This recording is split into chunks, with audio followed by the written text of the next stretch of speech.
Hi friends, എന്തൊക്കെയുണ്ട് വിശേഷം? എല്ലാവർക്കും സുഖം തന്നെയല്ലേ? നമുക്കൊരു കൊള്ളി മസാല ഉണ്ടാക്കിയാലോ? അതിന് വേണ്ടിയിട്ട് അരിഞ്ഞു വെച്ച കൊള്ളി നന്നായി കഴുകിയതിന് ശേഷം നമുക്ക് കുക്കറിലേക്ക് ഇടാം.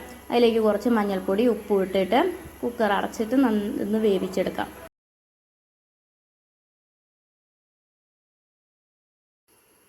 അപ്പോൾ കൊള്ളി അവിടെ ഇരുന്ന് നന്നായി വേവട്ടെ. അപ്പോഴേക്കും നമുക്ക് ഇഞ്ചി, വെളുത്തുള്ളി, പച്ചമുളക്, സവാള ഇതൊക്കെ അരിഞ്ഞെടുക്കാം.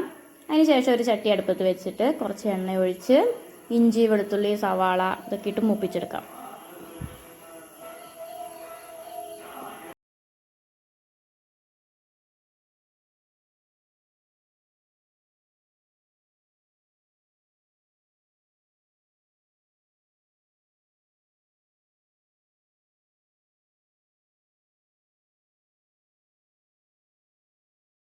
കുറച്ച് കറിവേപ്പിലയും കൂടി അതിലേക്ക് ഇട്ടിട്ട് നമുക്ക് നന്നായി മൂപ്പിച്ചെടുക്കാം. നമ്മുടെ കൊള്ളിയൊക്കെ നന്നായി വെന്ത് വന്നിട്ടുണ്ട്.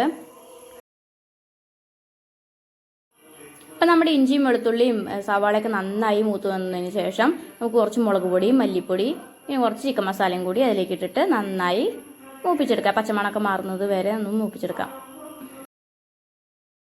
ഇതൊരു സിമ്പിളായിട്ടുള്ളൊരു മസാല കറിയല്ലേ. ഇത് നമ്മുടെ പുട്ടിനും ദോശയ്ക്കും അതുപോലെ തന്നെ ചപ്പാത്തിക്കും ഒക്കെ നന്നായിരിക്കും. പൊടികളൊക്കെ നന്നായി മൂത്ത് വന്നതിന് ശേഷം നമ്മൾ വേവിച്ച് വെച്ചിരിക്കുന്ന കൊള്ളി അതിലേക്ക് ഒഴിക്കണം. എന്നിട്ട് ആവശ്യത്തിന് വെള്ളവും ഉപ്പൊക്കെ ചേർത്തിട്ട് മിക്സ് ചെയ്തെടുക്കാം. അപ്പോൾ നല്ലൊരു അടിപൊളി കൊള്ളി മസാല കറി റെഡിയായി. നമുക്ക് അടുത്ത വീഡിയോയുമായി വീണ്ടും കാണാം. Tata, bye bye, see U.